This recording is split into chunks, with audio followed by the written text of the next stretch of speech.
Takže zdravím vás, dámy a pánové, já vás vítám u 4. dílu na hru Dark Souls Prepare to Die Edition. V minulém díle jsme se dostali tady přes tu Vyvernu, nebo Vyvernu, on to je drak, který byl tady na tom mostě. Teďka se vydáme sem do... Vlastně jsme v nové lokaci, která se jmenuje Undead Parish. Tady je takový velký čuník, kterýho bych chtěl ignorovat a chtěl bych takhle proběhnout sem. Tak a v tady té uličce na mě ten čuník nemůže, ale můžou na mě jenom z dvou stran. A ještě, jo, tady ten jsem nechal.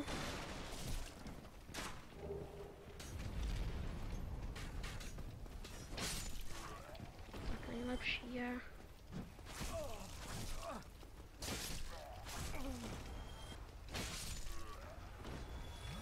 Teďka jsem celkem dostal damage, no, ale... v pohodě.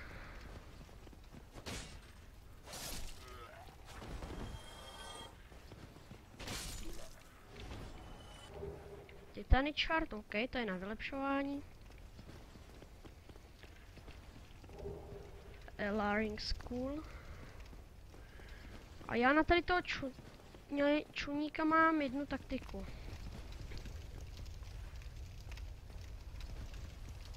Když takhle vyjdete sem, on po vás bude běžet, jenže půjde do toho ohně.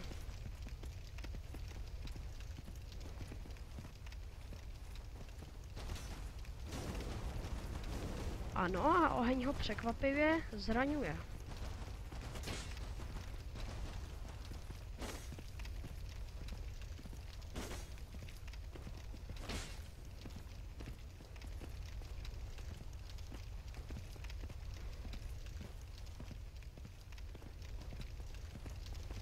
Tak pojď, čuníku.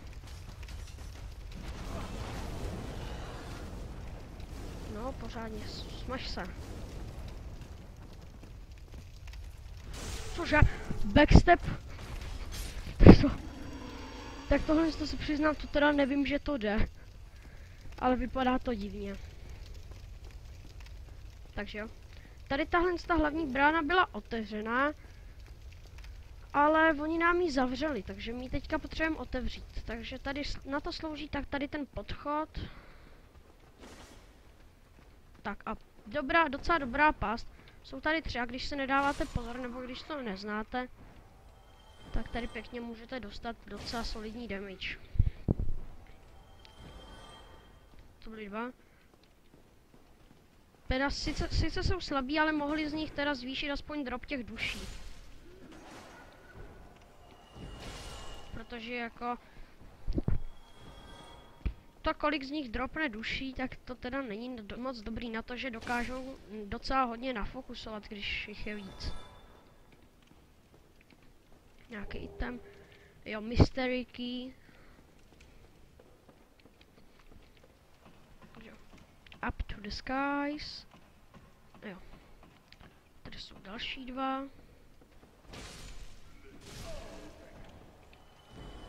Sám pro se to i když... Tady je docela... Tady to projít... Někdo tvrdí, že to je těžký, někdo tvrdí, že to je lehký. Já tvrdím, že to je lehký, no. Ale teďka se mi to zrovna nepovedlo.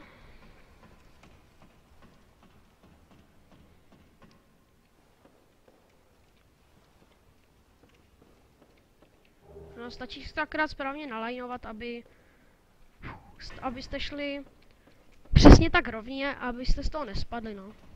Abyste nešli tak nějak divně na šikmo. Takže tady je mlha, ale tady není boss fight. Tady je akorát další cestička takováhle. A teďka budu hodně chodit pomalu, protože tady je jeden týpek, který stojí zády otočený zrovna na backstep. A já takhle, když budu chodit pomalu, tak on by si mě nemusel všimnout. Jo. A backstep. Teda Rapier a Large Titanite Shard. No tak to je dobrý. Potom ten štít, to nevím. Já stejně ty štíty moc nepoužívám, já potřebuji jenom, když potřebuji odrazit útoky. Takže štít není věc pro mě. Aha, takže někdo nás invadenul.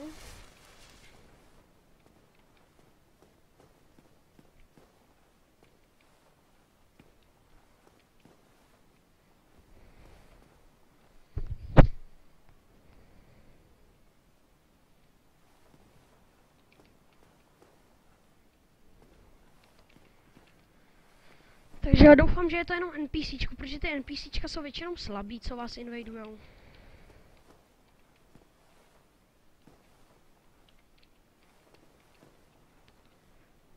Jo, a asi tady to je asi NPCčko, protože NPCčko většinou trvá, než vás tak nějak pozorujou. Oni jsou asi naprogramovaný tak, aby o vás věděli, ale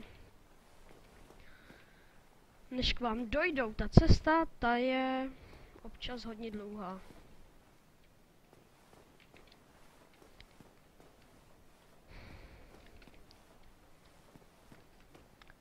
Teda ale bojím, že to bude nějaký hodně silný NPCčko. A doufám, že to je vůbec NPCčko, protože ostatní hráči... Já nechci jít proti ostatním hráčům.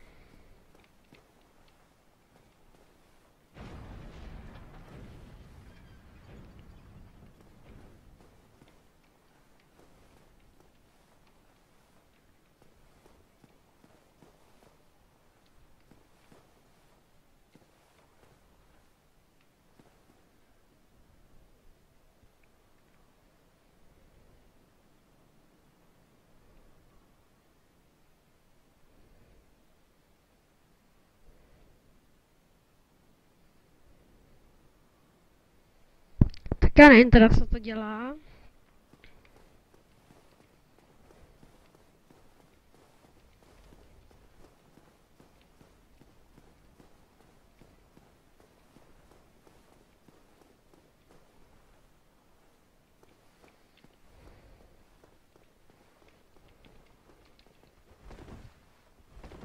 Tak já nevím, když tak dostanu rekt, no.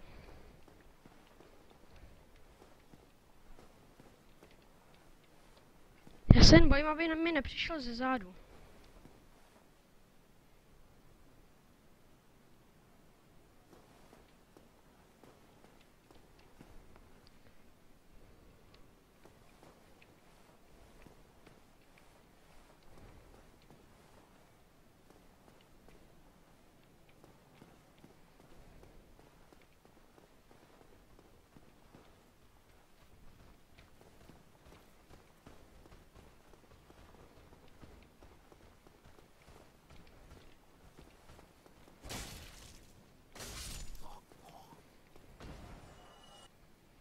No takže jo, no.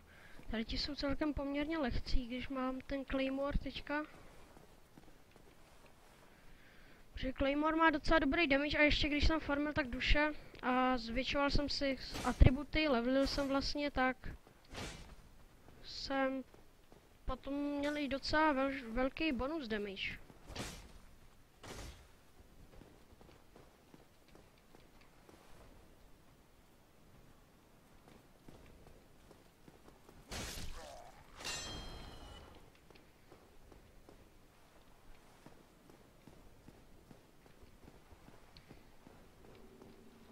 Hele, tady je.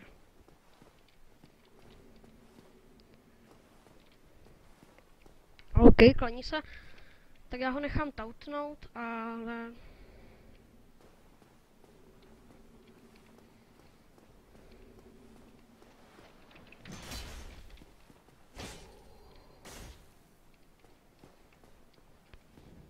Tak to jsem teda ale nečekal, že vytáhne takhle velký meč.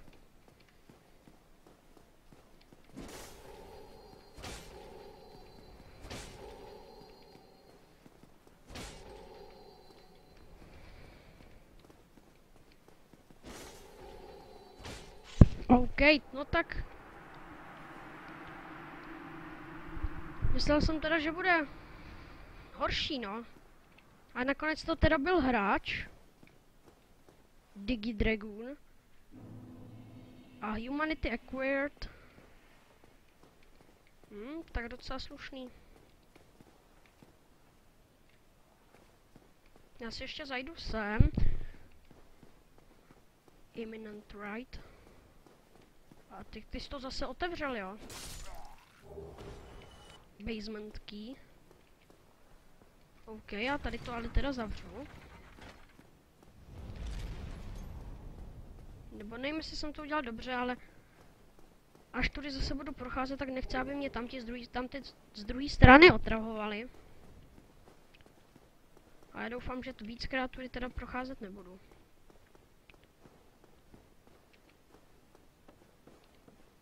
Jo, tady jsou 3. A tamhle jste možná vlevo, nevím, jestli jste to viděli, ale šel tam vidět takový, jaksi pán. A vypadal trošku ještě hůř, než takový ti rytíři. A to, že ti rytíři jsou celkem hodně silní. Tak tady ten je ještě silnější. Sice ne, jako... Není dost tak silný, že by se nedal dát. On je spíš hodně silný, když vám dá damage, ale jinak je docela hodně neohrabaný, takže než se k vám dostane, to nějakou dobu potrvá. Takže. A tady je bonfire, takže super. Tamhle je pevnost, kam se vydáme potom. Bonfire, počkat. Já si dám ještě Kindle na bonfire, ať tady mám 10 flašek.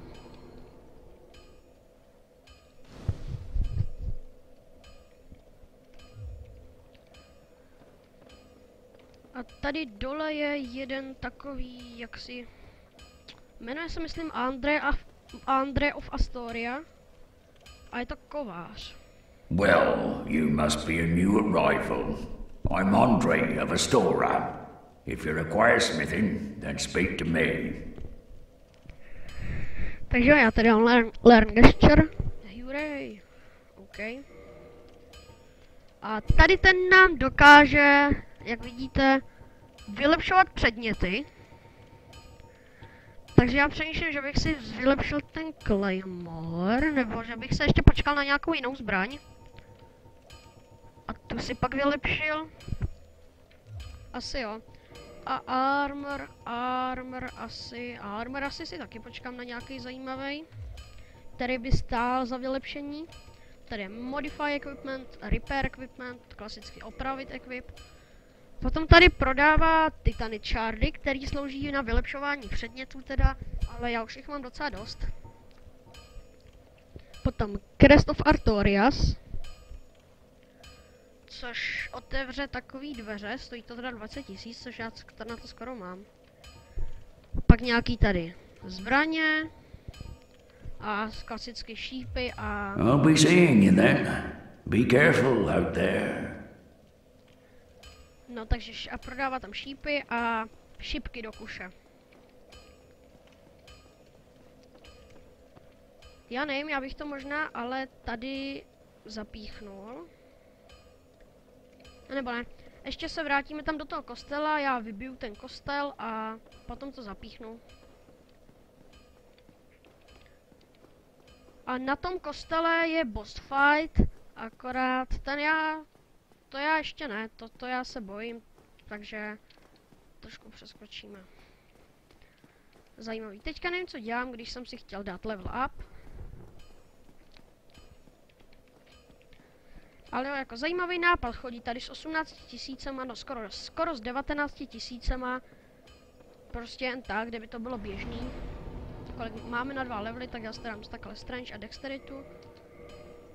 Protože ještě nevím na co se uplatním, nebo na co půjdu, jestli půjdu na Strength, nebo na Dexteritu. Teda na tu strength, na tu sílu, jsou tam docela i hodně zajímavý itemy. Ale... To já ne, Já bych chtěl jít nějakou takovou zajímavou dvouručku. Něco jako Claymore, akorát aby to bylo trošku silnější, protože tady to je docela slabý, tady to nám nevydrží na celou hru. Když tak skoro do půlky by se to ještě dalo uplatnit. Takže tady je on. Tady je ten týpek. radši...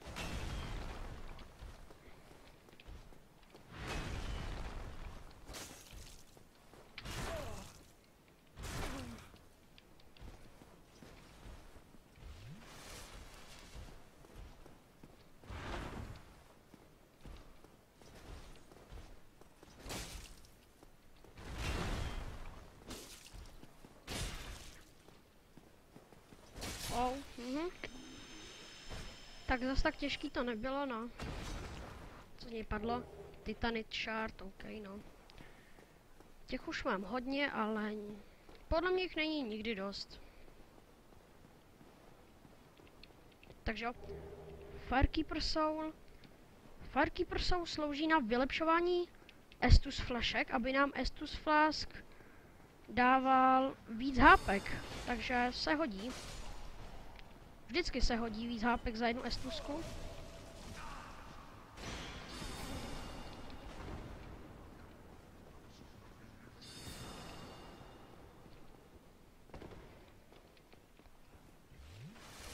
No, dostal jsem ale trošku teda sodu.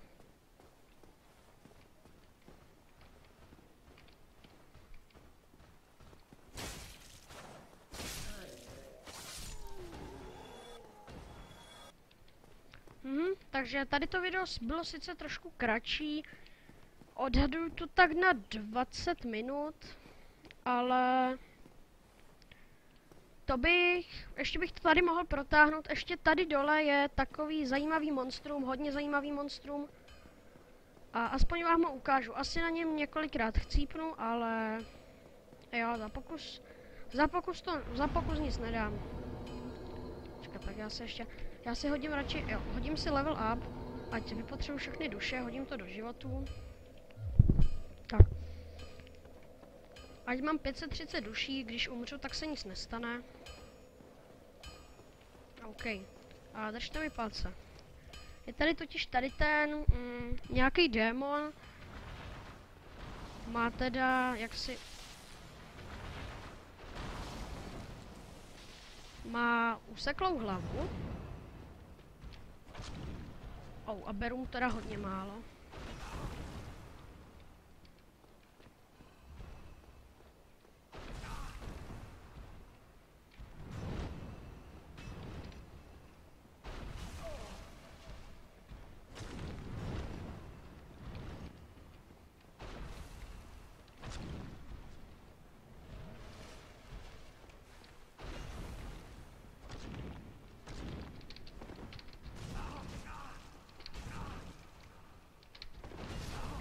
No, tak dobře.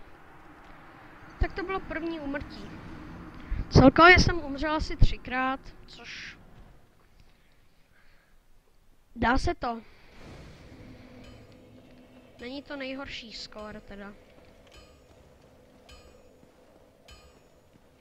Tak jo, ale teďka jsem ztratil humanitu. Teďka nejsem jako člověk, teďka vůbec nejsem člověk. Takže já tady to přeskočím.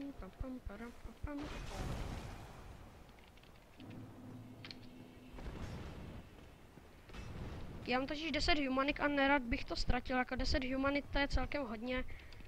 Takže já si takhle půjdu, vždycky takhle zdrhnu, když ho nedám, ale to asi ho nedám. A půjdu takhle si vždycky vrátit lidskost.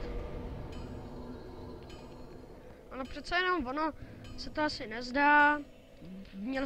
Byl jsem i proti větším nepřátelům, ale tady to není o velikosti, ale o damage, o počtu životů a celkově o tom, jaký má moveset.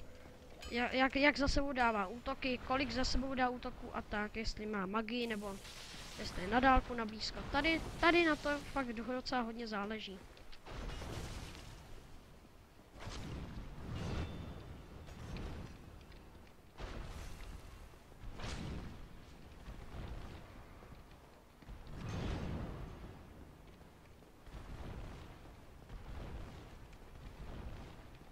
A co děláš? Kam pořád skáčeš?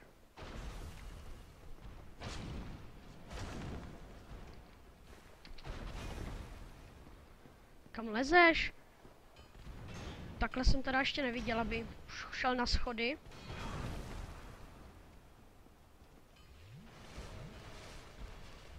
objevování nových věcí, jo, si objevil schody.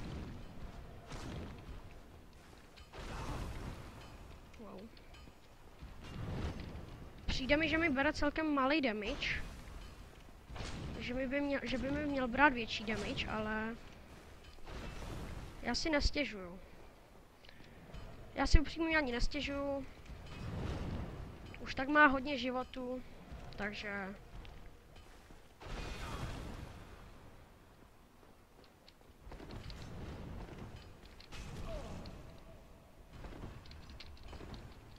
Takže já tady takhle popojdu. Potřebuji se vyhýlovat.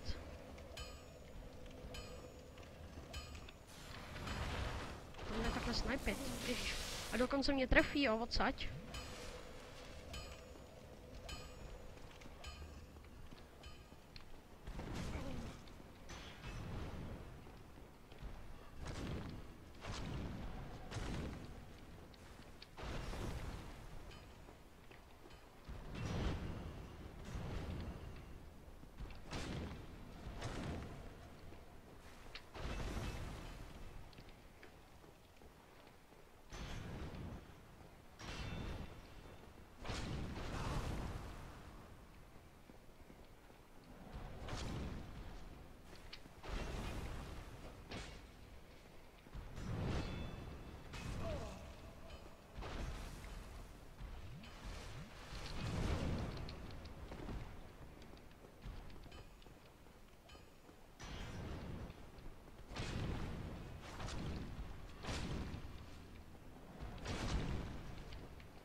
No tak já teďka se omlouvám, že nemluvím, ale já se hrozně moc soustředím, protože rád bych ho zabil.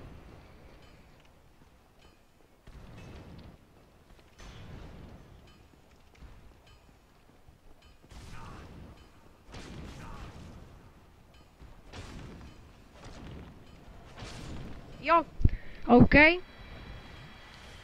Tak, tady to bylo teda hodně napínavý pro mě.